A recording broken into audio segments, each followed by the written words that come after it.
Então, pessoal, os serrotes, o que aconteceu nessa história de serrar a madeira, né? Surgiram motores, isso que aconteceu, né? Então, muito disso que a gente treina e pratica ainda é útil hoje, foi automatizado, né? Hoje a gente vive imerso assim, em motores elétricos, aqui deve ter, sei lá, uns 15, 20 ou mais motores elétricos, pequenos, médios e o que eu chamo grande aqui é um cara assim de 7 cavalos, mas ali o que é grande mesmo para o motor elétrico desse, você tem 20, 30 cavalos, né, para outras aplicações assim. Então, o que aconteceu? Começou a surgir recurso para colocar força além da força dos nossos corpos, né? Então foram as serrarias movidas a roda d'água e depois ao mesmo mecanismo de uma roda d'água transmitia força através de um sistema que ficava alto na oficina, assim, para várias outras máquinas, né? E aí teve gente que, eu até visitei uma serraria desse tipo, teve gente que substituiu ou complementou a roda d'água por um motor a combustão, um motor diesel enorme, assim, desse tamanho, estacionário, mas que o pessoal usava quando o leito do rio estava com pouca água, quando ou era uma estação de estiagem, coisa assim, e a roda d'água não alimentava aquela serraria, aquela oficina a contento, aí o pessoal complementava aquilo com esse motor, tinha um reservatório de óleo diesel, um tanque de óleo diesel, e aí ele fornecia potência, né, mecânica para um eixo, e isso era mecanicamente distribuído dentro da oficina. Então, quer dizer, tinham eixos, polias e correias que transmitiam essa energia já rotacional, mecânica, para algumas máquinas lá, né? Qual é a nossa realidade hoje? É transmitir energia elétrica, que ela corre de uma forma muito mais prática dentro de um condutor de cobre desse aqui. Então, a gente faz a energia chegar lá nas máquinas, né? A tecnologia avançou de modo a fazer o motor portátil e barato. Por que a gente tem 20 aqui? Porque é acessível ter 20 ou mais motores desse numa oficina desse contexto aqui, né? Você vê que cada pessoa dessa, cada ferramentinha dessa aqui tem um motor elétrico e uma bateria elétrica, recarregável nesse caso aqui. Mas ficou barato e portátil a esse ponto, né? Da gente ter N motores aqui. No início não era assim. Mas o que acontece? A gente complementa essa ação que a gente demonstrou um pouco aqui, a gente complementa isso com uma fonte de energia. E aí, como é que a operação de cortar é modificada isso? É modificada, né, com a introdução de uma fonte externa de energia. Eu acho que o próximo passo é o da serra-fita. Né? A serra-fita, se você olhar aqui, eu penso nela como um serrote infinito.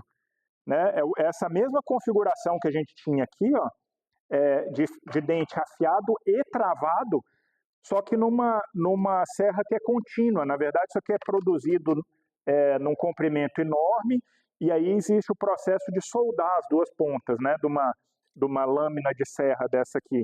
E a gente vê muito em açougue, assim, mas a marcenaria tradicional faz uso disso aqui. E é um serrote infinito, ele está descendo numa mesa plana que você tem, e ele retira esse movimento meio que de pistão do nosso braço, assim, em que a gente só corta em um dos sentidos da ferramenta, né? Aqui ele é efetivo o movimento, depois é só um voltar, assim, né? Ele é efetivo na metade do curso da ferramenta só. Ele substitui isso por um movimento constante, né? Que é o da serraria, ou que é o da serra-fita, que é o que a gente tem aqui. Uma outra forma de automatizar ou mecanizar o que a gente faz com o serrote é o disco de serra, né? Que aí é um outro arranjo. Você vê que ao invés de ser esse serrote linear infinito, agora a ferramenta ganha essa configuração de disco circular aqui, né? Mas você pode pensar como um serrote desse que foi disposto numa geometria desse tipo. Essa é uma lâmina muito antiga que eu tenho aqui. Meu pai comprou isso, sei lá, ele deve ter comprado isso aqui há uns 30 anos atrás. usou pouquíssimo, e eu, quando virei marceneiro, de certa forma, herdei isso aqui.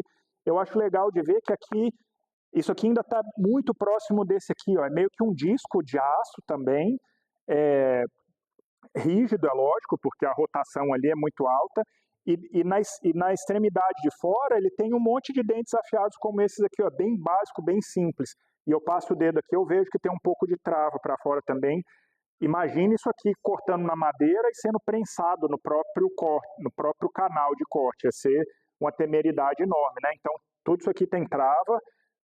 Como é que são os discos contemporâneos? São uma placa de aço, como essa aqui, e cada dente de corte é uma pastilha soldada de metal duro, ou vidia, né? É isso que acontece aqui, é uma pastilha que é muito mais dura do que o aço carbono, do que essas ligas de aço, ainda que sejam temperadas, né, para dar mais dureza no dente ali, que é o caso dessa serra aqui, ó, né? Essa serra aqui é um corpo de metal, o dente é afiado e o dente é temperado, né? É um aço carbono para ferramenta, alguma liga específica que eu não sei dizer qual é, de aço temperado. Isso aqui também existe uma serra bimetálica, que o pessoal chama, que ela tem o corpo da serra aqui atrás é um aço mais flexível para que ele aceite aquela curvatura no volante da máquina, sem iniciar uma trinca, sem ser fragilizado aqui. É muito esforço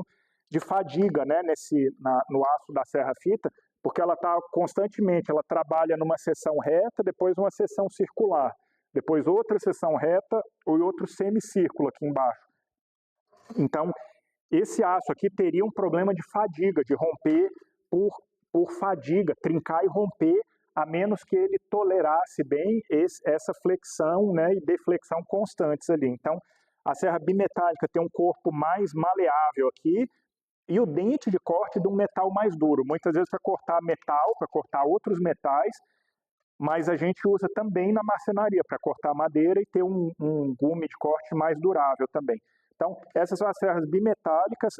Essas aqui, hoje em dia, não são mais como essa aqui, que é um corpo de aço afiado, do mesmo material.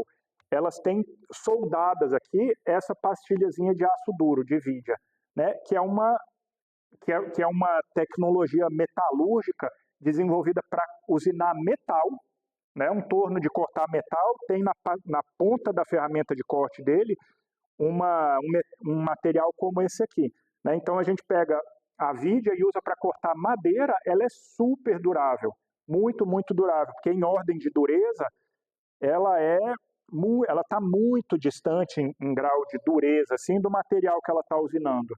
Né? Então ela corta a madeira com um desgaste muito pequeno, com um desgaste mínimo. Né? E a nossa experiência é comprar um disco desse e usar, claro, tudo depende da taxa de uso, mas usar muito tempo. Né? E esses discos aqui, ao invés de ter trava, o que ele tem? Ele tem uma pastilha que é mais larga do que a chapa do disco aqui. Né? Então, normalmente tem até escrito na especificação do disco qual é essa largura aqui. Tipicamente é 3 milímetros, ou um pouco menos. Né? Um disco de corte mais fino tem 2 milímetros, ou 2 milímetros e pouco. O mais típico, os que eu uso, fazem um canal na madeira de 3 milímetros. Né? Então ele transforma em pó, na verdade, um canal desse tamanho. Você vê que esse cara aqui, a gente mediu ali, né? Isso aqui tem 1/3 de milímetro na lâmina e meio milímetro onde ele corta. Né? E se esse cara aqui corta 3 milímetros, você vê que ele equivale a 6 cortes desse lateral. Assim. Então, você está desperdiçando, entre aspas, mais material, mas está fazendo com uma produtividade assim, muito maior. Né? Às vezes, esse desperdício de 3 milímetros, a gente não costuma considerar isso como perda, mas em algumas operações isso é relevante. Por exemplo, quando eu estou fazendo um arco, uma peça por laminação, eu tenho que cortar várias lâminas de madeira para depois conformar isso numa curva, cada lâmina tem que ter pouca espessura, assim. Então, às vezes, para fazer um arco daquelas cadeiras, eu preciso de 8, 9 lâminas, assim. Então, quase a quantidade de madeira que vai para constituir o arco, a mesma quantidade costuma ser perdida, só de 3 em 3 milímetros a cada vez que esse disco secciona a madeira ali. Entretanto, é uma operação que de forma automatizada ou de forma auxiliado por uma máquina é viável num contexto como esse, e se eu tivesse que preparar uma madeira para ser laminada com serrote, seria impossível, né? Então, a minha forma de trabalhar, a forma que eu aprendi, é essa que é híbrida. Eu acho que a gente faz uso das máquinas em alguma hora, mas a gente não perde, não deixa de atentar para essa habilidade, tudo que a gente ganha trabalhando também sem outras fontes de energia, que não o nosso corpo, né? Mas então, assim, as máquinas vão automatizar esse processo ou na serra-fita ou nesses discos. Esses discos também têm, na geometria da pastilhazinha aqui, uma escolha de otimizar isso para o corte comprido, longitudinal, ou corte transversal. A mesma escolha é feita, né? E ela se dá na geometria dessa pastilhazinha aqui. Então, tem algumas... você pode ter um corte... É o uso que eu faço desse disco aqui, ó.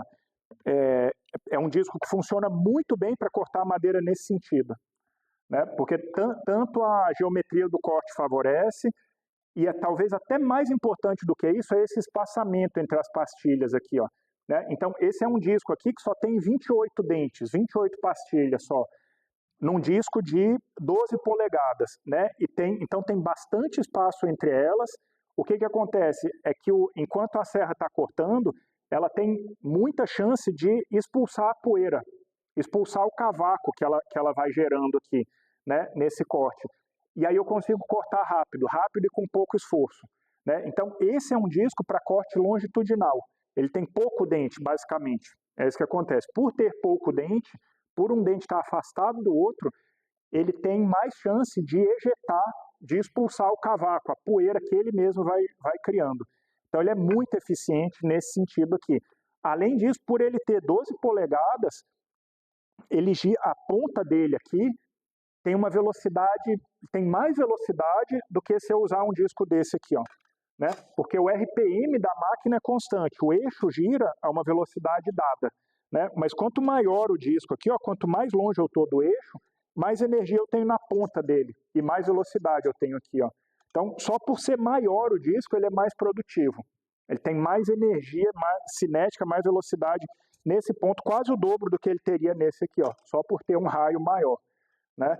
Então, um disco, eu trabalho assim, eu tenho um disco para corte longitudinal, que é esse aqui, especialmente em madeira dura, faz toda a diferença do mundo. E aí eu tenho um disco, que não é esse, é um outro maior, para esse corte aqui, para o corte transversal. Tá? Aí ele tem menos espaço entre os dentes, uma afiação várias vezes mais aguda, para ele gerar menos dessa quebrazinha na saída da madeira e dar um corte especialmente perfeito nesse sentido aqui, né? E esse corte eu faço ele bem mais lento, ele é mais lento. Primeiro porque esse dente é muito próximo, ele não consegue ejetar a sujeira tão rápido, e segundo porque a madeira cortada na transversal aqui, ela resiste bem mais, né? Aqui eu preciso de mais esforço do que na hora de fazer esse corte. Então, tipicamente, esse corte é mais rápido e fácil, principalmente com o disco adequado aqui, e esse corte aqui, principalmente se é meu corte final ou se é um corte para encaixe, eu faço ele com disco de corte transversal e de forma mais lenta, tá bom? Eu só tenho 2 discos desses aqui, que eu uso na minha serra de bancada lá. Eu acho que é o mínimo para você trabalhar. Existe um disco que é mais ou menos um híbrido entre esses dois, e tem também uma afiação que é mais ou menos uma híbrida entre essas duas aqui que a gente apresentou, uma afiação de serrote. Tem gente que gosta, a vantagem é você ter um disco só e você confiar nele, tanto para esse corte quanto para esse, né? Então você não tem o tempo de ficar trocando disco, você ganha nessa hora, é prático. Eu não gosto porque ele não é excelente, eu acredito assim, é uma geometria que não é excelente para nenhuma das duas configurações aqui.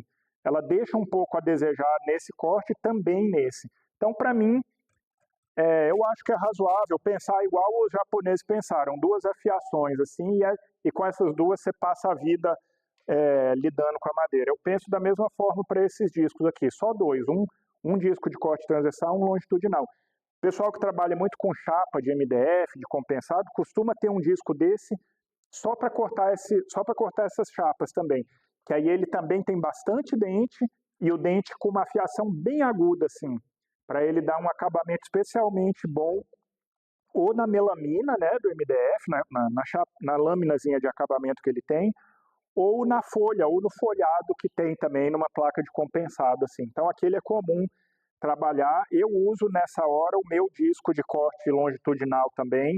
Ele tem que estar bem afiadinho, você tem que levar para o serviço de afiação com uma certa frequência. Assim que você notar uma perda de desempenho, acho que é hora de levar. E é preciso mantê-lo limpo também, né? Porque as madeiras, principalmente as mais resinosas, vão formando um acúmulo aqui de detrito mesmo, resina e poeira, que começa a comprometer a qualidade do corte também, tá bom?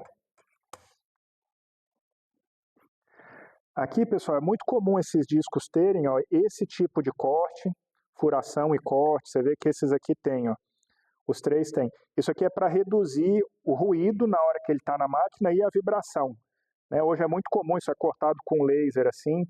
Eu acho que qualquer disco decente vai ter esse tipo de dispositivo.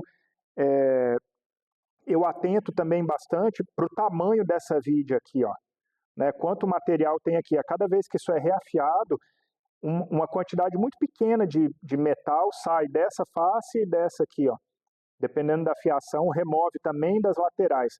Mas o valor de um disco tá na qualidade dessa pastilhazinha de metal duro e no tamanho dela.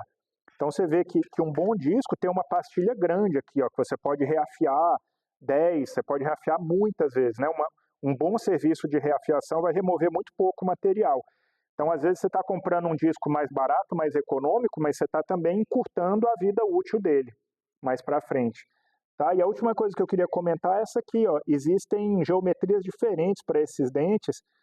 Por exemplo, esse aqui, ó, ele tem um dente que é plano embaixo, ele deixa um canal plano lá, alternado com um que tem tipo um meio octógono, assim, ó, tem um chanfrinho de cada lado. Aí o próximo é plano de novo. Depois esse aqui alivia os cantinhos de novo. Então você vê que esse disco ele vai deixar o fundo do corte, do canal de corte dele, plano, né? Porque ele tem esse tipo de pastilha aqui que alcança os dois cantos, ó, né? Já esses outros dentes, esses outros discos de baixo aqui, ele só tem a geometria alternada, ó, ponta para lá, ponta para cá, ponta para lá, ponta para cá. Tem siglas em inglês para essas geometrias, tem toda uma convenção assim que meio que especifica, né, essas geometrias. Mas esse é o mínimo que a gente tem que atentar, assim. Esses discos aqui, eles não deixam o fundo do corte plano. Você corta e você vê que fica uma pequena pirâmidezinha lá, assim, que é o resultado, né, da soma desses discos, dessas pastilhas aqui interagindo com a madeira. Aqui, pessoal, as máquinas portáteis que fazem uso, né, desses arranjos aqui. Essa aqui a gente conhece, né, uma serra circular elétrica portátil, né? Muita gente tem, a gente usa bastante, é um disco como aquele. Também aqui, eu acho que aqui é comum ver um disco mais ou menos híbrido, que ele é razoável, tanto para o corte longitudinal quanto para o corte transversal, mas convém atentar qual é o disco que você tem aqui e talvez considerar otimizar esse disco se você tem uma operação que você faz com frequência lá, né? Mas a gente conhece essas máquinas aqui, tem uma base e direto no eixo do motor vai o disco, né? Aqui vai direto, não tem um outro acoplamento aqui, o disco tá direto no eixo do motor, né? O que acontece aqui com esse tipo de máquina? Qual o perigo dessa máquina? É na operação de corte, a lateral do disco ser prensada pela madeira. Esse é o grande perigo. O que sempre tinha que acontecer? Só a pastilhazinha de vidia, só essa ponta tocar na madeira e o disco correr solto, né? A lateral do disco que nunca tocar a madeira. Mas você vê aqui, até pelo desgaste da tinta que está aqui, ó, né? Que em alguns momentos a madeira contatou essa lateral do disco. Né? E qual é o perigo? O perigo é a madeira prensar isso aqui ao longo do seu corte, prensar com força, e aí o que vai acontecer? Você tem um monte de energia direto do eixo do motor, direto para o disco, e o seu arranjo ali com a madeira vem a travar esse negócio. Né? Se esse disco não puder girar livremente e ele for travado, isso aqui vai dar um tranco com muita força, que pode ser muito forte e muito imprevisível aqui na sua forma de operar, né? Então existe acidente com essa máquina, ela é perigosa, além do risco iminente assim, do disco te ferir, né? Que você minimiza esse disco se você mantiver a peça presa e as suas duas mãos na máquina. Além desse risco, tem um risco do disco ser prensado e esse contragolpe da máquina te machucar gravemente. Então depois eu queria mostrar para vocês como é que a gente apoia a peça para fazer esse corte com segurança. E a Tico-Tico é mais ou menos essa serra aqui, ó, a serra fita, tornada portátil, né? Ao invés de ela ser aquele serrote infinito, ela é esse movimento de vai e volta, como a gente tem no serrote ali, né? Então também é uma ferramenta prática para várias coisas e tem também suas limitações. E ela a qualidade do corte, o desempenho do corte depende da serrazinha aqui, ó. Né? Então, se você olhar o catálogo de uma fabricante de serras para serra Tico-Tico, você vai ver que não tem um nem dois tipos, tem uns 10, 20 tipos, tem várias configurações, mais ou menos dessa afiação aqui, ó. Essa aqui que eu tenho é uma bem específica, que ela tem alguns dentes apontados para cá e depois alguns dentes para baixo ali, ó. Então seria um serrote que corta um pouco na puxada e um pouco na empurrada. E aqui no meio você vê que é uma serra bem específica, assim. Aqui no meio, aqui é um dente simétrico. E nas duas extremidades da lâmina, o dente ele aponta sempre para dentro da madeira, para que a ideia é cortar um painel compensado e tá sempre entrando na fibra da madeira, fazer um corte de qualidade naquele tipo de painel lá, né? Então, para cada material, para cada produto a partir da madeira, né, para cada tipo de painel, você pode conceber um cortador desse que é especialmente eficiente. Tá bom? Então, essas são as serras portáteis elétricas, digamos assim, a Tico-Tico, a serra circular. Na sequência, eu quero mostrar para vocês a serra meia esquadria, que no fundo é essa serra aqui, articulada, num braço assim para subir e descer, né? É a serra meia esquadria. E a serra de bancada ou serra de mesa, no fundo é essa serra aqui, estabilizada numa mesa grande e fixada no chão, né, presa no chão, assim, mas é essa configuração aqui, ó, né, e quando a gente coloca isso aqui para virar uma máquina de bancada ou estacionária, a gente normalmente coloca ou uma guia aqui, uma guia para fazer o corte paralelo, ou um dispositivo que te ajuda a vir por aqui, assim, para fazer o corte transversal, né, mas são extensões, eu acho que a gente precisa entender isso nessa progressão, assim, como é que eu corto a madeira com um formão, como é que eu arranjo vários formões para ter um serrote, como é que eu uso um serrote, como é que a ação do serrote caminha para virar a ação da serra fita, ou da serra Tico-Tico, ou desses discos aqui que dão a serra circular, ou a meia esquadria, ou uma serra de bancada. Eu acho que é um contínuo, né, de formas de cortar a madeira que a gente precisa entender e navegar e empregar isso aqui como um contínuo também. Acho que tem momentos em que cada um desse aqui é uma boa escolha, tá bom? Pessoal, essa é a serra que a gente estava discutindo ali, né? Um disco daquele numa versão portátil. Muito versátil, porque você leva com você. O que a serra meia esquadria acrescenta em relação àquela? Você vê que é a mesma máquina, né?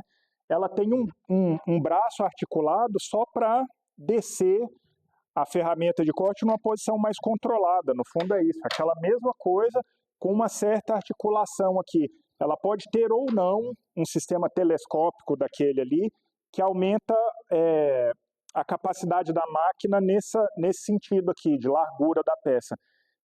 De qualquer jeito, tendo uma coisa telescópica ou não, tendo um disco maior ou menor, o que essa serra aqui sempre vai ser é uma serra de corte transversal, né? Ela é feita para cortar a madeira aqui assim, ó, apoiar contra essa guia e cortar contra as fibras. Então, essa serra aqui você vai ver sempre com esse tipo de disco pequeno, não faria sentido aqui aquele disco de corte longitudinal, né? Tem gente que até eu já vi fazendo isso aqui assim, ó, apoiando a peça numa face cortada lá e fazendo um certo corte longitudinal aqui.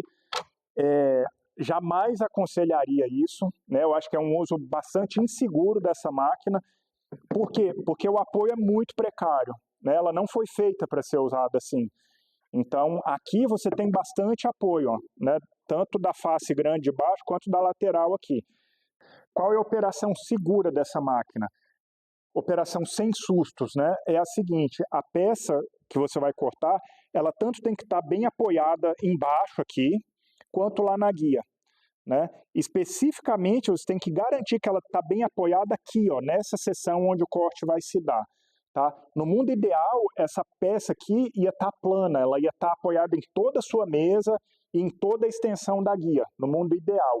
Na prática, muitas vezes você quer, por exemplo, seccionar uma prancha comprida para depois ir aparelhar, depois aplanar as faces. Então, várias vezes a gente tem que lidar aqui com uma peça que não se assenta inteira nessa mesa aqui, né? Aí qual que é o cuidado muito importante que a gente tem que ter? A gente tem que garantir que aqui o contato está feito, ó. Tá bom? Mesmo que nas pontas não esteja feito, aqui no meio tem que estar feito. Daqui a pouco eu vou mostrar para vocês numa peça mais comprida. Mas aqui, ó, então eu coloco a peça e eu sempre olho como é que é esse contato aqui embaixo e como é que é aquele contato ali atrás, né? Se eu não estiver vendo folga aqui, é uma operação segura de fazer, tá? Porque o disco de serra está empurrando a peça naquela direção lá, ó, sempre naquela direção, né? É claro que você precisa ou de um cavalete sólido, ou uma bancada, ou uma bancada desse tipo que tem um rebaixo aqui onde a serra se instala, para que a projeção lateral da bancada esteja no nível dessa pequena mesa de corte aqui que ela tem. Esse é o arranjo ideal para esse tipo de serra meia esquadria, né? Então, pessoal, vou fazer um corte de topejo aqui só para demonstrar o que eu considero um uso seguro dessa máquina. Ela até vem com um braçozinho articulado que vai aqui atrás e faz uma pressão aqui para baixo. Eu acho aquilo mal projetado, eu nunca aprendi a regular aquilo direito, eu não me valho daquele dispositivo lá. Para mim, é que esse contato, tanto abaixo quanto atrás, esteja uniforme ali, eu sinto que a peça está pronta, está firme. Aí são os EPIs em ordem de importância, eu acho. Um óculos para proteger os olhos, você jamais deveria ligar essa máquina sem isso aqui, voa coisa e machuca o olho, pode machucar muito o olho, uma farpa que voa aqui. Em segundo lugar, essa proteção auditiva, porque esse tipo de motor é bem barulhento, é um motor de escova, diferente dos outros motores de máquina estacionária ali, que são muito mais silenciosos, é muito barulhento no uso continuado, e o pó, é lógico, é danoso no longo prazo para a gente, e você pode ou colocar um aspirador aqui atrás, o que eu aprendi também, que é uma solução bem mais simples, não é tão eficiente quanto o aspirador, é só uma certa caixa de poeira ali atrás. Um bocado da sujeira que ia se espalhar tende a se depositar ali, tá bom? Mas então, ó, é basicamente isso aqui. Eu vou recolher minhas mangas, a gente nunca deve ter manga próxima de uma ferramenta circular cortante como essa, menos ainda a gente pode ter cabelo ou qualquer outra coisa pendurada que possa entrar nessa região aqui.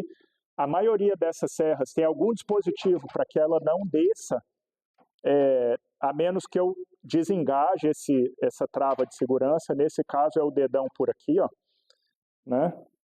E aqui eu sempre vou manter a minha outra mão posicionando a peça aqui. Mas a verdade é que ela não faz muita falta, porque, de novo, a tendência da serra é jogar a madeira contra a guia e contra a mesa aqui, ó.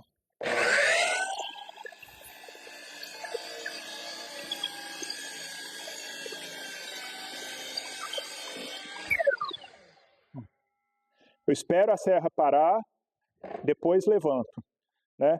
Se eu, com a serra ainda girando, eu posso danificar um pouco a peça nessa hora de levantar aqui. Então, olha aqui o que eu tinha falado, ó. Ambas as metades da peça tinham apoio. Você vê que essa aqui acabou de cortar, ela nem se mexe. Acabou de cortar, ela ainda está no lugarzinho dela aqui, ó. A serra nem sequer fechou o espaço que ela cria. As duas ficam no lugarzinho dela, né? No limite, eu poderia cortar sem essa mão. Jamais faria, não vou fazer nunca, porque eu não quero ficar com ela no bolso. Aqui, ela tanto me dá um equilíbrio para a minha postura, quanto me dá um feedback rápido se alguma coisa começar a fugir do normal, né? Se eu sentir uma vibração ou qualquer tipo de movimentação aqui, na hora eu vou parar, tá bom? Agora, o mais importante dessa máquina, nós vamos ilustrar aqui assim, ó. Eu peguei, a gente selecionou uma prancha que certamente não está plana, não foi aplanada nessa face grande dela aqui, ó. Então você vê, eu coloco a peça aqui, a primeira coisa que eu faço é bater o olho aqui, ó, né? E o que eu encontro aqui, ó? A peça está muito longe de estar plana. Essa aqui, como não tem muita espessura, até consigo empurrar ela para baixo. Mas eu jamais cortaria essa peça do jeito que ela está. Jamais cortaria. Qual é o perigo aqui?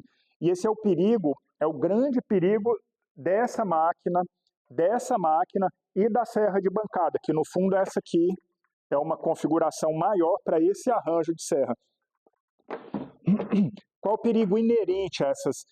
qual o perigo que todas essas máquinas têm e que não é óbvio, né, eu acho, para a pessoa que está começando a usar. O risco óbvio é colocar alguma parte do seu corpo em contato com o disco, esse é óbvio. Tem um risco aqui que está meio que escondido ali na serra de bancada. Às vezes o pessoal diz que é um contragolpe, aqui é um contragolpe, mas como é que eu acho que dá para entender isso e estar sempre atento para esse negócio? É o risco da madeira travar a serra, é o risco da madeira pinçar e atuar igual um alicate e criar um cabo de guerra da força do motor para tentar girar com a força da madeira para tentar frear aquilo. É super perigoso. Nessa máquina aqui é um tranco forte que ela dá e assusta bastante. Talvez o risco não seja tão grande assim nessa máquina, porque está tudo contido aqui, a madeira dá uma pulada. Nessa aqui talvez o risco seja até maior, porque a serra está na sua mão, né, ao invés de estar preso numa base maior. Então, por que acontece? Porque a gente começa a cortar e no início esse corte aqui até vai bem. Na hora que tiver faltando uns 15% para terminar aqui, na hora que estiver perto do fim, aquele pouco de madeira que ficou lá já não segura mais a peça nessa posição aqui. A peça começa a escorregar para fechar, para descer aqui, né? Esse lugar que ela está suspensa. Ela começa a escorregar para descer e aí ela atua igual um alicate no disco, pac, e atua com força. Né? E se eu fizer mais força para baixo, mais esse alicate vai fechar. Você vê que um pouco isso já ocorreu aqui, ó, porque esse disco ele era todo amarelinho, tinha alguma coisa escrita aqui, ó, você vê que isso aqui é lateral de madeira que foi encostando aqui, né? Então encostar bem pouquinho, bem de leve, é até natural. Agora, ela pinçar com força, com a força de um alicate, é super perigoso. É perigoso nessa máquina aqui ainda mais. Tá? Então como é que a gente corta essa prancha? Tem como cortar aqui? Tem. Para mim, essa prancha tem que ser cortada assim, ó. Você tem que virar para que aqui ela faça contato, ó. Aqui não tem aquele efeito de alicate para acontecer. Aqui na hora de cortar, ó, ela não tem para onde se mexer, né? Então, as pontas podem estar altas aqui, não faz diferença nenhuma se a ponta estiver alta, né? Depois que eu terminar o corte, aí essa metade aqui vai se equilibrar. Às vezes eu vou terminar o corte, essa metade dá uma caída, mexe para cá. Não tem problema. Aquela lá, a mesma coisa, ó, né? Então eu tenho que ver que aqui está alto e que aqui está colado, ó. Aí é seguro. Ou que ela esteja colada rente na peça, na mesa inteira. Tá bom? E aqui atrás, mesma coisa, ó. Aqui atrás, mesma coisa. Ela tem que estar apoiada na extensão da guia, né? Se ela tiver um defeito bem grande aqui e aqui na seção de corte não tiver apoiada, ela pode também dar um efeito de alicate no final aqui. Então, eu sempre deixo aqui, ó, nessa bancada algumas cunhas, umas maiores, umas menores de madeira mesmo, para que, se eu for obrigado a cortar essa peça aqui assim, ou não puder, por qualquer razão, virar daquele lado, eu no mínimo não, sou obrigado a calçar essa peça aqui embaixo, assim, ó. Né? Aqui é um defeito bem grande, assim, mas eu tenho que colocar um conjunto, uma cunha, ó, essa cunha, mesmo na parte larga dela, ela não alcançou. Então eu posso colocar duas cunhas aqui, assim, ou melhor ainda, posso colocar uma cunha para trás e uma para frente aqui, ó. Ó, aí eu venho empurrando até que ela apoia, não preciso subir mais. Se eu erguer mais, ela vai soltar nas pontas lá. E aqui, o lado de cá, mesma coisa. Ó. Posso colocar uma cunha grande lá para trás, uma segunda cunha aqui, ó, vem e estaciona na peça, bem certinho. A cunha encostou na face inferior da peça, eu paro. Se eu continuar empurrando, a cunha vai erguer a peça, aí não me interessa. Mas aqui ela tem que estar apoiada, né? Assim, eu já cortei bastante peça com apoio de cunha aqui, é seguro, é tranquilo, tá bom? Bem mais raramente eu coloquei uma cunha aqui atrás, tinha algum tipo de defeito muito grande, eu apoiei uma cunha aqui assim, né? Ainda melhor do que a cunha virar a peça. Isso aqui é mais tranquilo, ó, né? Aqui, se você quisesse apoiar com uma cunha lá na extremidade, assim, só para ela cortar e não se mexer, você poderia. Aqui, ó, só dar uma estabilizadazinha assim, ela vai cortar, não vai, as duas metades vão continuar no lugar. Mas esse é mais secundário, eu não vejo problema que a peça se mova para longe do disco no final do corte. Tá bom? Um ponto de atenção para a cunha é que ao longo do corte ela não pode mexer, né? Se colocar uma cunha de uma forma, no equilíbrio muito precário aqui, ela talvez, no momento exato que ela tenha que dar um apoio, talvez ela tenha se mexido, tal. Então, se você for trabalhar com cunhas assim, você tem que se assegurar de que ao longo do corte ela continua te dando o apoio ali que você precisa. Tá bom? No mais, é uma alternativa excelente para esse tipo de corte de topo aqui. Uma boa serra meia esquadria, ela sai do 90 graus e volta para o 90 graus com muita facilidade, né? Você tem uma escala graduada que é precisa, que é confiável, em um eixo e no outro eixo aqui de trás também, ó. Então, para mim, a grande vantagem desse tipo de ferramenta aqui é que você introduz o ângulo e retira o ângulo, você volta a máquina para o esquadro numa fração, num tempo muito rápido, e ela é confiável na hora que ela retorna para a referência de zero dela. Então é muito útil para um monte de coisa. E essa aqui, ó, esses cuidados que a gente falou do apoio da peça e do uso das cunhas, valem para essa aqui, exatamente. Você pode imaginar que ao invés de ter essa situação aqui que eu estava descrevendo, você tem só essa peça aqui para cortar e ela está apoiada no chão, e você tem essa ferramenta aqui para cortar. Então acontece do mesmo jeito. Se eu chegar aqui, por exemplo, se eu quiser cortar isso aqui direto assim, ó, coloco essa peça no chão, ou, enfim, em cima de um material que possa tocar a serra, né? Mas pelo fato dela estar arcada para cima aqui, ó, no final do corte, ela vai prensar esse disco de serra. Pode ter certeza, eu já vi gente com medo disso passar a serra com toda a velocidade, bem rápido, para fugir desse contragolpe. Acho que ficou pior ainda. Além de ter uma situação perigosa, você agora fez o corte com pressa. Então, qual é a forma de cortar isso aqui? Você teria que colocar uns caibros aqui embaixo, lógico, mas calçar aqui, ó, igual a gente calçou lá, teria que calçar aqui assim, ó, né, em cima de uns caibros para eu não danificar a minha bancada, mas aqui é seguro, ó, porque essa metade não vai se mover no sentido de pinçar o disco ali, tá bom? Então, basicamente, eu acho que esse é o principal ponto de segurança para essas duas máquinas, tá bom? Vamos dar uma olhada na serra de bancada. Essa aqui, pessoal, é uma serra circular de mesa ou serra de bancada estacionária, né? Quer dizer, ela é pensada para ficar parada, fixa, num lugar da sua oficina. O mesmo funcionamento, basicamente, dessa máquina é a serra circular também portátil de bancada. Essa que pode ser carregada, se coloca num porta-malas com facilidade, mas a gente opera de um modo muito similar a esse aqui. Então, o disco é aquele mesmo tipo de disco que a gente estava vendo, então eu penso nisso aqui como um serrote giratório contínuo, assim, né? E como é que a gente usa essa máquina, né? Eu queria mencionar um pouco essa composição dela de modo rápido e chamar a atenção para alguns pontos de segurança, tá bom? E deixar bem claro, assim, que isso aqui não é um curso completo que te habilita a operar isso aqui por si só, né? Como é que a gente ganha confiança e bagagem e autonomia num lugar como esse da marcenaria, principalmente quando a gente começa a usar coisas como essa, Serra da Esquadria, essas máquinas, né? Como é que a gente aprende isso? É num lugar com gente mais experiente que a gente, com gente que já vem fazendo isso há bastante tempo. né? Então, uma palavra de alerta, assim, e um conselho, né? Nada do que a gente vê na internet, ou que a gente vê à distância, nada disso sozinho é uma formação, tá bom? Então, essa aqui é uma máquina que eu aprendi. Antes de eu usar isso aqui a primeira vez, eu fiquei uns 10 dias na oficina só vendo os marceneiros fazerem, antes de eu ligar isso aqui e empurrar a peça aqui pela primeira vez, né? Eu acho que precaução nunca é demais. Esse tipo de equipamento pode ser super perigoso. Não é que um formão não pode, ele também pode, mas aqui tem um arranjo já e uma fonte de energia que potencializa um risco aqui de várias formas, né?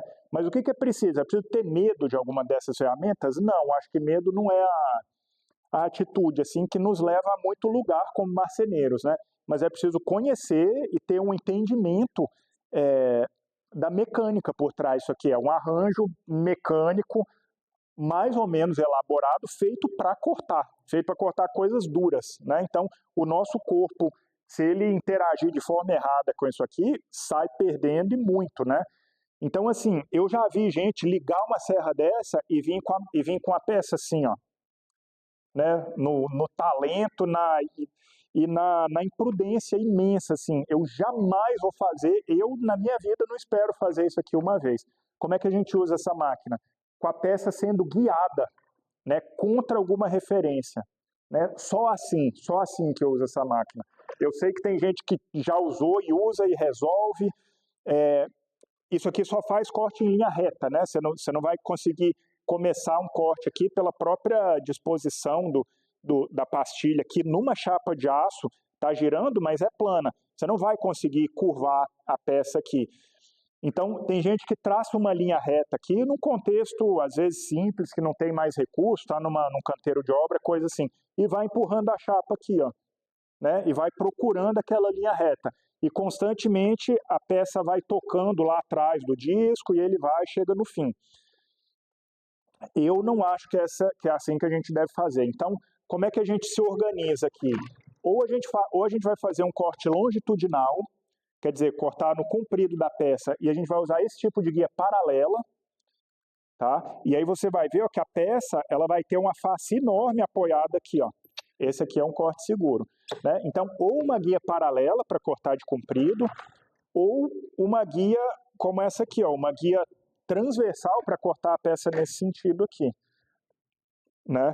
E aí você vê a face lateral grande aqui, ou ela está apoiada por inteiro nessa guia, ou ela está apoiada por inteiro naquela guia lá, né? E a face pequena não serve como apoio aqui nessa hora, tá bom? Por que eu não corto isso aqui assim, ó, se eu quiser topejar essa peça? Em tese eu poderia cortar assim, apoiado aqui, ó. Em tese eu até poderia, né? Eu vou ter essa distância aqui vai estar mantida paralela, ó. Mas por que é uma temeridade? Porque aquele apoio lá é muito precário, muito, muito, muito precário, né? E a mesma coisa, eu posso cortar uma peça aqui assim, ó. Em tese você até pode também. Apoia aqui, se isso aqui estiver no esquadro, ele vai passar em linha reta, ó, em relação ao cortador ali. Mas também é uma temeridade, porque não tem apoio nenhum. Então o que você vai fazer? Apoiar a sua maior face lateral aqui nessa guia para cortar de comprido, ou nessa guia para fazer o corte transversal aqui, tá bom? Então, por isso a máquina é versátil. Você vê que a meia esquadria só faz esse corte aqui, ó. Tem um apoio grande, só faz esse corte na hora que ela desce aqui, né? Nessa máquina aqui, você pode conduzir a peça nesse sentido ou nesse, ou em ângulo, é lógico, né? Para conduzi-la em ângulo, normalmente é uma versão dessa guia aqui que está inclinada, ao invés de estar 95 graus, está qualquer outra angulação aqui, né? Então é super versátil nesse sentido. E ela, por ter uma mesa grande, ela tem uma área de referência enorme, né? Você vê que aqui, ó, a peça inteira está contida faz contato com uma área de referência plana aqui. Então, você tem exatidão e tem a versatilidade, assim. Da forma que eu aprendi a trabalhar, essa é a principal máquina para mim, de tanto dimensionar a peça em algumas dessas dimensões aqui, quanto para cortar os encaixes. Essa é a minha principal máquina de trabalho, né? E eu sei que tem tradições diferentes. Tem gente que usa muito mais a serra-fita, tem contextos em que você não dispõe desse espaço aqui, você se vira mais com outras máquinas. Para mim é a principal, tanto para dimensionar muita coisa, quanto para iniciar muitos dos encaixes. Não diria finalizar os encaixes aqui, mas muita coisa eu me valho dessa máquina aqui também, porque foi como eu aprendi, né? Tem outras formas também de lidar com o espaço aqui. Mas então você vê aqui, ó, deixa eu tentar decompor um pouco devagarzinho aqui o que acontece. Aqui dentro tem um motor, nesse caso, no caso dessa máquina, é um motor sem escova, né? Então é um motor mais silencioso e mais econômico, é um motor trifásico sem escova, que é o mesmo esse tipo de motor com carenagem de aço que equipa essas máquinas de ferro fundido aqui. Esse motor consome pouca energia elétrica e faz pouco barulho pela construção dele. Então ele é a escolha óbvia assim, para esse tipo de maquinário industrial ou semi-industrial, porque é um investimento um pouco maior na compra do equipamento, mas a vida útil é muito longa, né? E a manutenção é mínima assim. Então esse motor ele transmite a energia dele para esse eixo aqui onde está a ferramenta por um arranjo de polia e correia, né? Esses motores, você tem nesse arranjo a opção de ajustar a velocidade do eixo da ferramenta aqui, porque tem uma relação entre as polias, a polia do motor e a polia desse eixo aqui. E é igual o câmbio de bicicleta, assim, se você transfere do grande para o pequeno, ou da polia pequena para grande, você aumenta ou diminui a velocidade, né? E o torque também, por conjunto, assim, você também aumenta ou diminui, né, o torque. Então, nessas máquinas tem um arranjo de polia e correia que a gente não mexe, mas dá o RPM aqui no eixo. Elas têm um ajuste de altura e a grande maioria tem um ajuste de inclinação, salvo as máquinas mais antigas que o eixo só trabalha 90 graus. E aí o eixo, o disco, ele salta, ele se projeta para fora da mesa através de um prato como esse aqui, né? De um fechamento como esse aqui. O original das máquinas normalmente tem um vão grande aqui, ó, por onde o disco passa. Esse aqui é um fechador desse de alumínio, que é muito bom, mas que ele tem um vão imenso aqui, ó, para um disco até maior que eu possa colocar aqui. Mas qual a vantagem desse de madeira aqui que a gente faz? É que a serra não tem esse vão livre aqui, ó, né, entre a serra e esse fechamento aqui. Por que esse aqui é vantajoso? Primeiro que não cai peça pequena aqui dentro, e segundo porque o disco tem um apoio bem perto de onde a pastilha vai fazer o corte aqui, ó, bem pertinho, né? Enquanto essa madeira aqui está nova, a gente diz que esse aqui é um fechamento de folga zero até aqui. Então ele protege cada fibrazinha pequena dessa da madeira aqui, que poderia vir a quebrar aqui na saída do dente de serra, ele podia quebrar, dar uma estilhaçadazinha. Então essa abertura aqui está bem justa com o disco, vira uma madeira de sacrifício, né? Um dispositivo que protege a madeira, e você pode fazer os seus. Então o que acontece? O disco se projeta para fora e você vai escolher qual das guias você vai usar, ou uma ou a outra. Nunca as duas ao mesmo tempo. Não faz falta e introduz alguns perigos, um certo tipo de risco. Então nunca as duas ao mesmo tempo. Aqui você posiciona essa guia e conduz a peça, né? Então assim, como é que a gente conduz a peça? Ou direto com a mão, ou com um conjunto de empurradores, tá? Eu vou alcançar aqui, ó, os empurradores que eu uso um pouco para comentar com vocês, assim, são vários empurradores porque são várias situações diferentes, né? São materiais diferentes, às vezes é uma chapa, às vezes é uma madeira com uma geometria diferente da outra.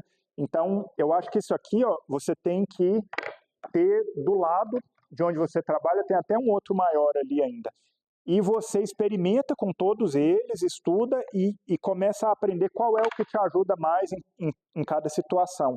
Esse tipo de empurrador, como uma vareta aqui, ó, é comum vir de série nas máquinas portáteis, é útil em algumas ocasiões, eu não uso muito, mas funciona para algum tipo de peça. O que eu mais uso é esse aqui, ó, um empurrador mais longo, feito de MDF ou de compensado, que tem um calcanharzinho aqui atrás para empurrar a peça e faz um apoio na frente ali também, ó, né? Conduz a peça aqui por trás, mas também faz uma força lá na frente. Eu com uma mão só, eu empurro e mantenho essa ponta aqui empurrando ali para baixo, ó.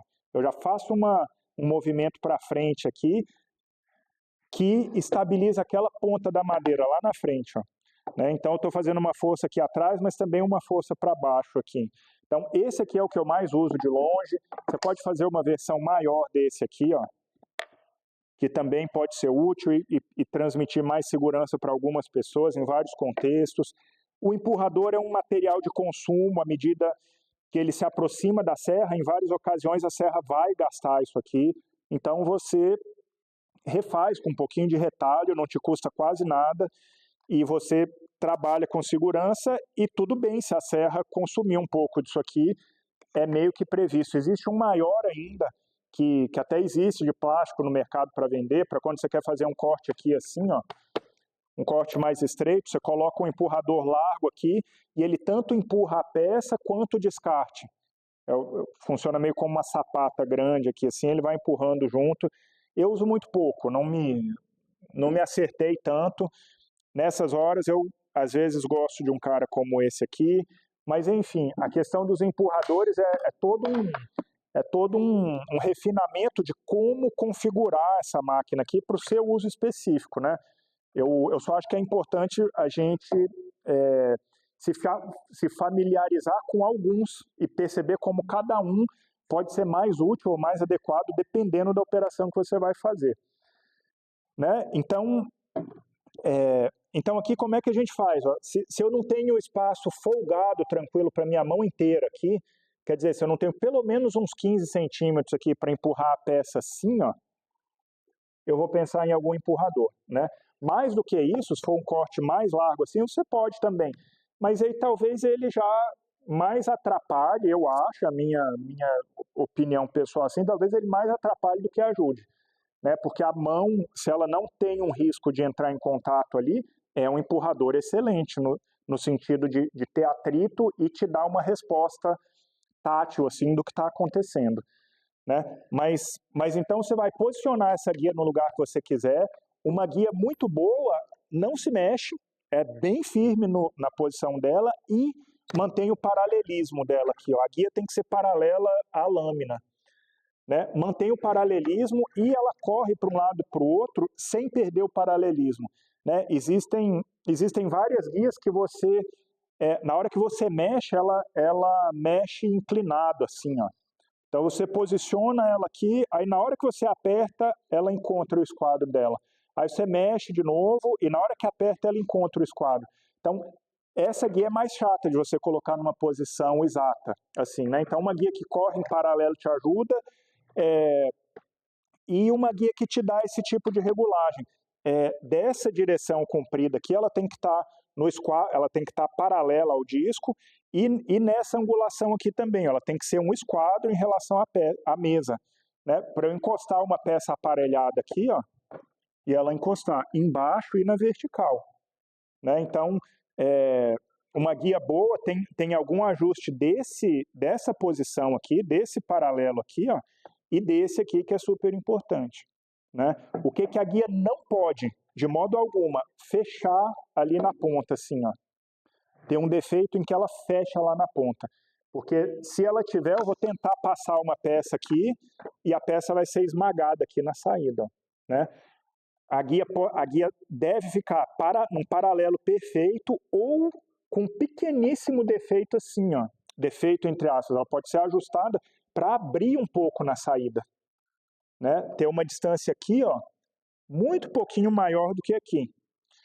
Para quê? Para garantir que a peça que foi cortada aqui só tocou no disco nesse ponto. É nesse ponto aqui que o corte vai se dar. Exatamente aqui, ó. Depois que ela cortou, ela não deveria mais tocar nesse disco. Aqui, principalmente nesse ponto de trás aqui, ó, em que o disco levanta da mesa, a madeira não deveria tocar aqui, né? Por quê? Mais ou menos óbvio a razão, né? Aqui eu quero que o corte seja feito, ó. Aqui atrás, se a peça tocar no disco aqui, ou o disco vai criar um arranhão, vai piorar a qualidade do corte naquele ponto ali, ou o que é bem perigoso, pode vir a erguer a peça e levantá-la da mesa, né? Então, uma boa prática, eu acho que é ajustar esse paralelo aqui, e eu ajusto assim, e eu crio um mínimo ar de escape aqui do lado de fora, porque a guia funciona igualmente bem, ela também vai fazer um corte paralelo aqui, ó, né? Ela vai fazer um corte, porque essa distância aqui vai ser fixa, ó, aqui onde o corte se dá, e ali atrás ela vai passar com uma pequena folga, tá bom? Que ela jamais pode estar fechando assim, tá bom? Então, você ajustou sua guia, posicionou sua guia aqui, ó, é questão de ligar a máquina, e aí você tem que conduzir a peça fazendo 3 esforços assim. Você tem que garantir que a peça está assentada na mesa. Então, isso a gravidade já te ajuda, ela tem que estar rente aqui. Não dá para cortar assim, ó, vai ser uma bagunça. Então, é força para baixo, outro é força para cá, ó, força contra essa guia. Então, seu olho está sempre aqui, ó. Eu tenho que garantir que eu não crio, enquanto eu empurro, uma distância aqui, ó. Ela tem que entrar e sair rente, colada aqui. E a terceira força que eu tenho que fazer é no sentido reto aqui, do corte longitudinal. Então o que é mais comum? É um empurrador desse aqui, ó, fazer a força para baixo e para frente. E essa nossa mão esquerda fazer um apoio aqui, né? Ajudar a manter a peça contra a guia. Você pode colocar uma mola aqui também, que é aquele dispositivo ou de plástico ou de madeira que tem uns dedos assim, que faz essa pressão para cá, ajuda bastante. Especialmente te ajuda porque você não precisa chegar com o dedo muito perto aqui da lâmina, mas é uma pressão contínua e cuidadosa, não é força, certamente não é força, é jeito, 100% jeito e 0% força aqui, em quase tudo na marcenaria. Né? 0% ignorância, força e empurra para ver o que dá. Isso não é a nossa atitude jamais. Né? Nós somos artesãos, o nosso trabalho é entender e agir sempre com cuidado, na presença de uma máquina ou na ausência de uma máquina, sempre o mesmo cuidado. Então aqui, força para cá já tende a ser a da gravidade e um avanço em velocidade constante. Né? Se eu avançar muito rápido, eu começo a lutar com a rapidez que o disco rompe a fibra e esvazia a poeira. Então não pode ser rápido demais, você vai sentir um ritmo. E não deve ser lento demais, porque o disco fica parado aqui, gerando atrito e tende a queimar. Né? Então, nem rápido demais, que o corte não sai bem feito e cria um perigo, e nem devagar demais, que começa até a sair uma fumaça e esquentar a madeira, aí está muito lento. Então, um certo ritmo assim, ó, né, a depender muito de quanta madeira você tem que cortar, quão dura essa madeira e quão afiado é o seu cortador aqui. Né, e que configuração é essa de cortador que você tem. Então, num ritmo constante, e aí o que você tem que observar? Eu estou cortando aqui, ó, o meu olho está tá cravado aqui nesse encontro aqui, eu tenho que ver que a peça não se afasta da guia, e ao mesmo tempo meu olho tô ligadíssimo aqui, ó, como é que o corte vai saindo feito por aqui, né? O corte tem que sair e passar dos dois lados desse dispositivo aqui, e esse dispositivo é super importante. Eu comprei essa serra, esse dispositivozinho vertical tinha sido removido dela, e aí eu fui e recoloquei, refiz, comprei a barrinha, refiz. Qual a função desse cara aqui? É garantir que o corte que foi feito permanece aberto depois que ele sai do contato com a serra aqui, ó. Porque o que a gente vê muitas vezes acontecer na madeira a madeira vai sendo cortada e depois, quando ela tem a chance, ela começa a se fechar ali na frente, assim, ó. Né? Quem já lidou um pouco com madeira já viu isso acontecer. Na hora que a gente corta, a gente libera um conjunto de tensões que está presente agora aqui. Isso aqui parece uma coisa inerte, estável, mas não é. Você começa a trabalhar a madeira, você vê que não é. Na hora que você divide isso aqui no meio, a situação ideal é que elas permaneçam as duas metades do jeito que a gente está olhando para ela. Mas o que muitas vezes ocorre é que você vai liberando esse conjunto de forças que mantém isso aqui coeso. Na hora que você corta, isso reage de algum jeito, assim, né? Que às vezes não é muito previsível. E se por acaso ele começar a reagir assim, ó, no sentido de fechar aqui atrás, Qual é o grande perigo? É, de novo, a gente pinçar o disco aqui, ó, esmagar o disco aqui na saída, né? Num lugar em que ele não pode ser esmagado porque ele está levantando da mesa. Aqui onde o corte é feito, o disco está descendo para dentro da mesa, aqui, ó, por isso que é seguro. Né? Porque eu estou colocando aqui, o disco está empurrando a peça contra mim e para baixo. Né? Por isso é seguro. Aqui atrás, ele está empurrando contra mim e para cima. Imprevisível, maluco, assim. Então, o que essa aleta traseira aqui faz? Ele impede que o disco se feche mais do que a espessura dele, impede que esse dente aqui, em trajetória de subida, encoste na madeira, mesmo que a madeira venha fechar, ela fecha ali atrás, assim, ó. E você que está empurrando, você vai sentir uma certa resistência ao corte aqui, e se a madeira começar a ter uma tendência de fechar, você vai ver ela se encostando aqui atrás e vai sentir ela. Se ficou mais. Esse cara está fazendo o papel dele de impedir um esmagamento do disco aqui, ó. Né? Então, eu senti que ficou pesado. Uma boa ideia é desliga a serra, deixa ela parar e dá uma olhada no que está acontecendo. Se você tem experiência, já viu ocorrer e sabe que o que está acontecendo é esse fechamento ali na ponta, você pode empurrar com um pouquinho mais de força, vencer esse atrito e terminar o corte com segurança. Tá? Mas esse aqui para mim é um negócio obrigatório, né? As serras mais recentes todas vêm com esse dispositivo. Ele às vezes te atrapalha de fazer algumas coisas. Por exemplo, se eu quiser fazer um corte que não inicia, que ele não começa aqui, às vezes tem uma operação que é assim, ó, começar o corte e seguir depois. É um corte que não é um corte que começa aqui na madeira. A gente faz muito para alguns rebaixos, alguns encaixes. Ó, desço aqui e sigo. Aí esse cara vai ficar no meu caminho, né? Porque a madeira não foi cortada desde o início. Então tem algumas situações muito específicas em que isso aqui te impede de executar alguma operação. É raro, é específico e, via de regra, ele é um grande amigo seu para dar bastante segurança nessa operação de corte longitudinal.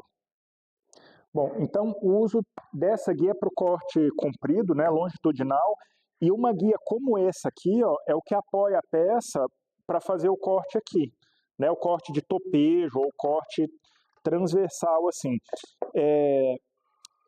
Essa serra, eu comprei antiga, essa máquina, ela veio sem esse dispositivo aqui, que, salvo engano, se chama goniômetro, né? Mas o que ele é? Uma barra, na verdade, que corre aqui paralela à serra, e presa nele tem uma outra barra angulada, né?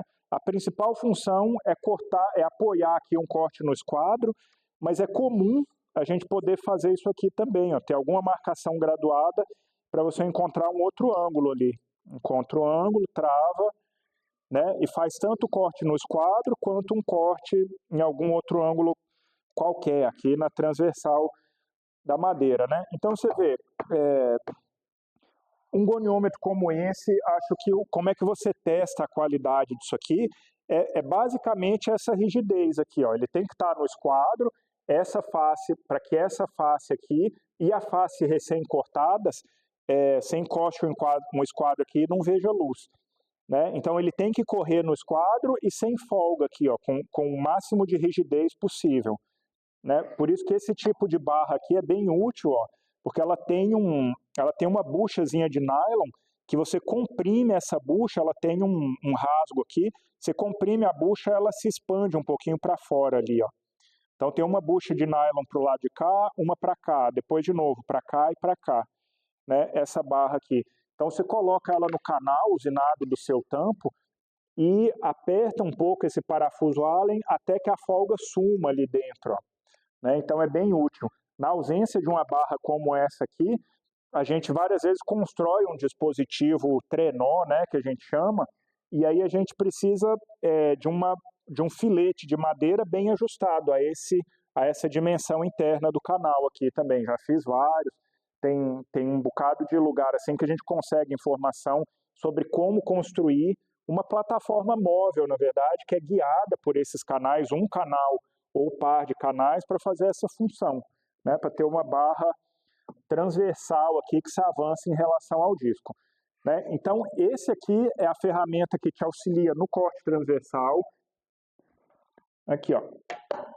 O que as esquadrejadeiras têm, quando é que uma máquina dessa ganha o nome de esquadrejadeira, né?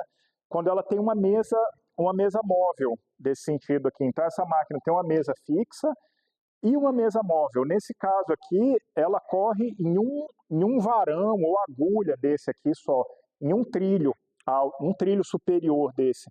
Existe esse tipo de máquina com um par de trilhos e até com a capacidade bem maior, até para ela caber aqui deitada uma chapa inteira de MDF. Então, entre o início do corte aqui e essa guia transversal, quando ela está recuada para trás, às vezes cabe quase 3 metros, né? 2 metros e tanto, para você passar uma chapa de MDF de comprido aqui e ela ser guiada nesse corte, né? Essa aqui é uma esquadrejadeira bem menor, nem a chapa de compensado, nem chapas menores assim cabem aqui de uma vez só, mas me atende bem, né? Até porque eu trabalho com mais frequência com as pranchas de madeira, então eu uso ela quase sempre aqui perto, assim, ó, para fazer o corte transversal também, né?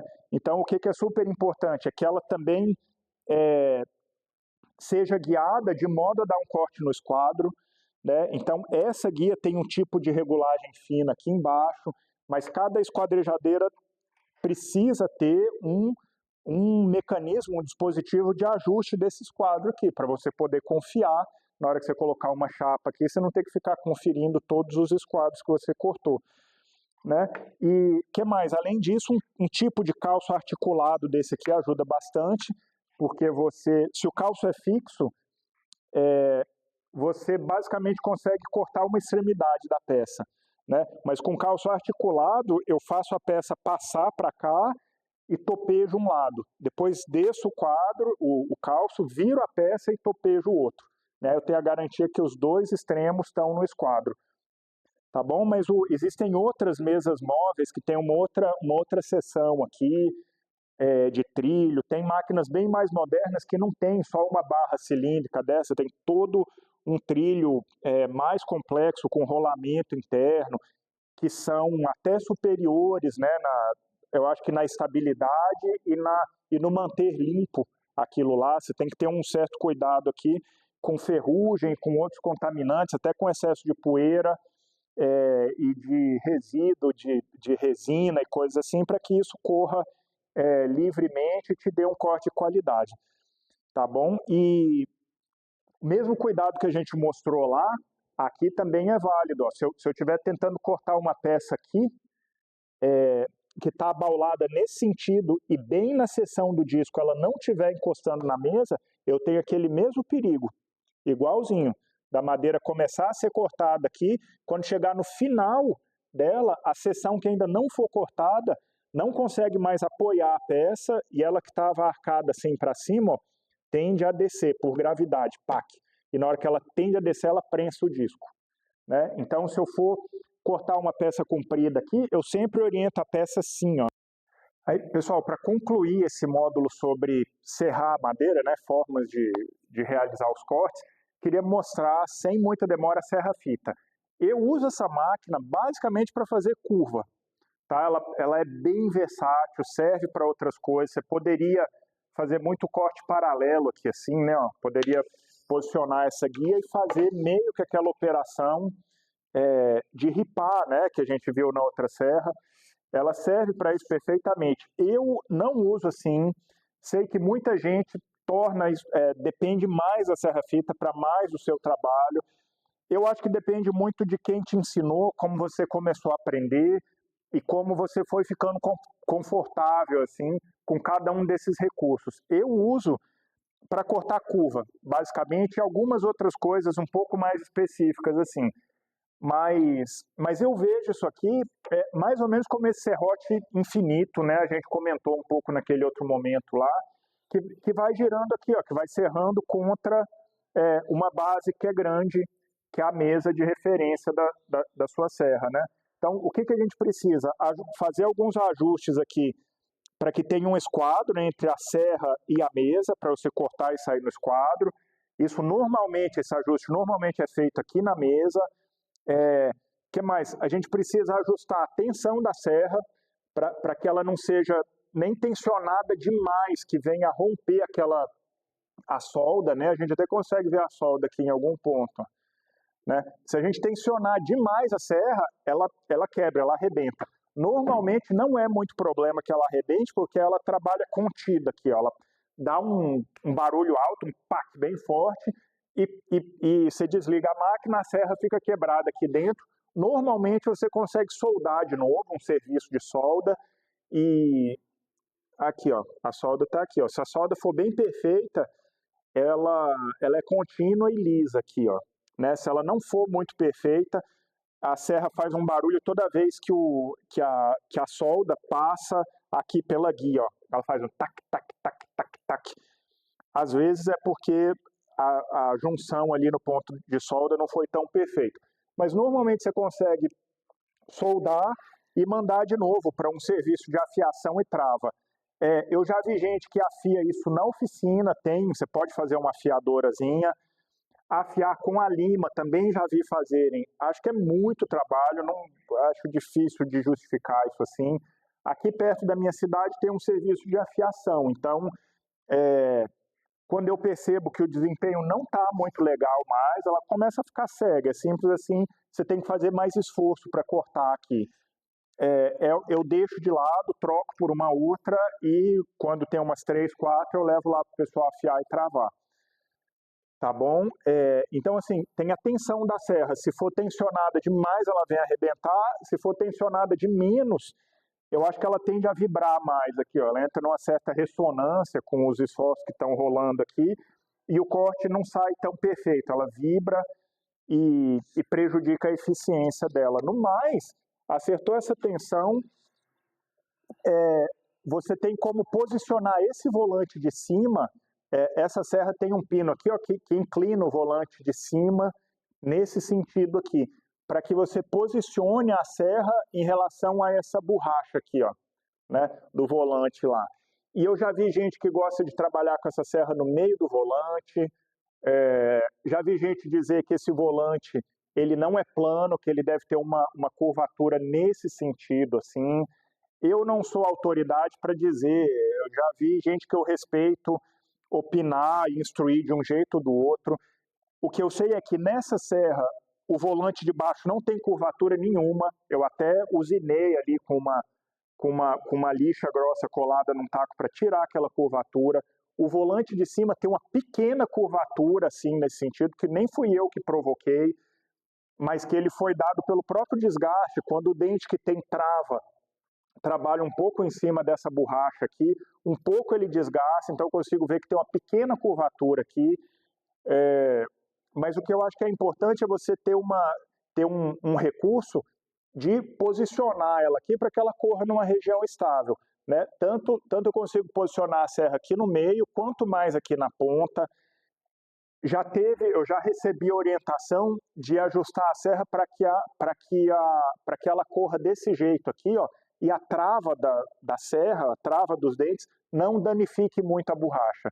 De fato, se ela estiver operando aqui no meio, a tendência é que a trava vai consumir a borracha ali. E aí, gastando mais aqui na ponta, a trava fica quase do lado de fora, ó, desse volante da cobertura de borracha, né, de resina forte que tem ali. Então, é assim que eu costumo trabalhar, ó, com o volante assim. E aí, feito isso, você vê que é um serrote infinito. Você vê que só de girar com a mão aqui, ela começa,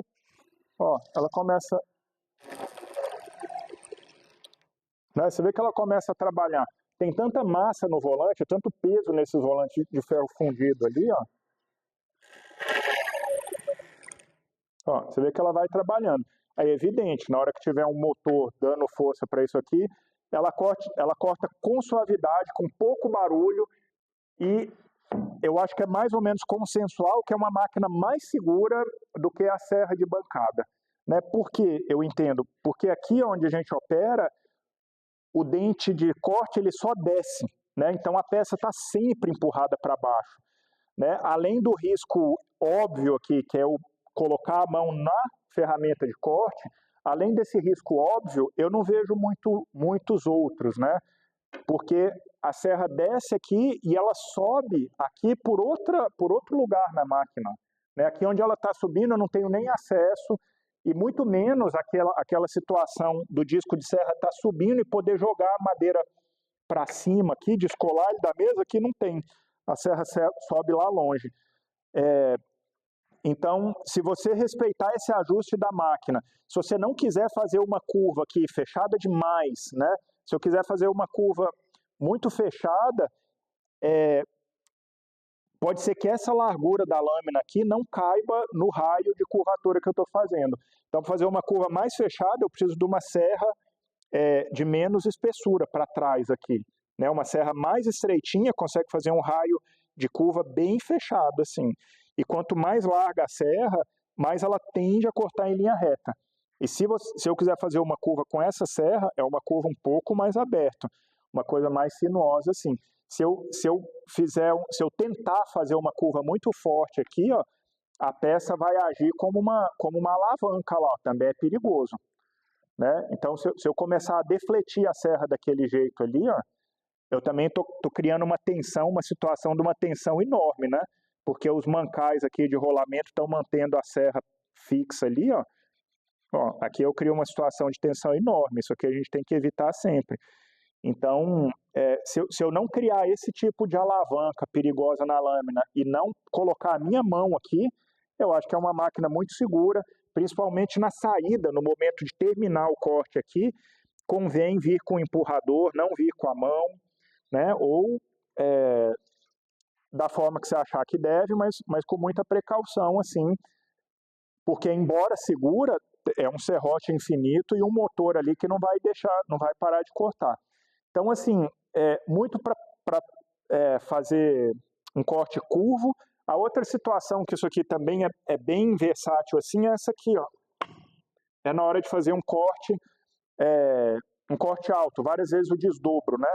Então, é uma área livre de corte aqui que nenhum disco vai ter. Você imagina que um disco para cortar isso aqui teria que ser um disco desse tamanho, assim, né? Porque ele tem um eixo aqui no meio. Então, isso aqui também é muito útil. Várias vezes a gente quer fazer aquele corte de desdobro, que é abrir uma peça nesse sentido alto aqui, ó. Você poderia fazer com serrote à mão, ou na serra circular você só consegue iniciar. Né? Você vai erguer o disco máximo que ele alcançar aqui, mas não vai chegar a cortar toda a largura de uma peça maior. Então, às vezes, a gente começa na serra fita e termina aqui, ó, uma operação de desdobro. Então, isso aqui é bem valioso nela também, tá bom? No mais, é super versátil, super útil, assim, para muita coisa. Eu vejo muita gente que trabalha com a tornearia resumir a oficina dele a uma serra-fita e um torno. Então, eu que gosto de fazer cadeira, assim, tenho essa simpatia por essa máquina também, porque ela é simples, versátil, faz corte reto também, não é que não faz, né? Mas no meu entendimento, ela não faz o corte reto com a mesma produtividade de uma serra circular ali, né? Porque, basicamente, pela construção. Isso aqui não tem a rigidez, não tem como ter a rigidez de um disco de aço daquele com um monte de pastilha de vidia soldada, né? Até existe serra de fita dessa aqui com dente de vidia, com a pastilha de vidia, mas ela precisa ser flexível e ter esse tipo de maleabilidade aqui para operar nesse conjunto de volantes aqui, né? Então ela sempre tem, no meu entendimento, uma propensão maior a vibrar aqui, entrar em ressonância e tudo mais. E não tem aquela estabilidade e até aquela produtividade lá dos dentes de vidia, com esse tipo de serra eu não consigo ter. Então acho que não tem aquela produtividade, mas acho que é segura, versátil, polivalente e compacta, né? São as serras, esse volante tem 80 centímetros. Uma serra da metade desse tamanho aqui é super versátil também e faz uma infinidade de coisas, especialmente no contexto de uma oficina menor, assim. Ou nesse de trabalhar em conjunto com um torno, né, para fazer estruturas menores, assim como as das cadeiras. Tá bom? Mas um pouco mais à frente a gente vai demonstrar um pouco de uso dessas máquinas, mas por hora nesse módulo a intenção era essa, era partir lá dos serrotes, como é que a gente faz aquela marcação e executa um corte com um serrote manual, e aí um pouco dessa extensão, assim, o que acontece, né, com a operação de cortar quando a gente introduz uma força externa à nossa, né, na serra circular portátil, depois na meia esquadria, depois na serra de bancada e por fim na serra fita. Era isso.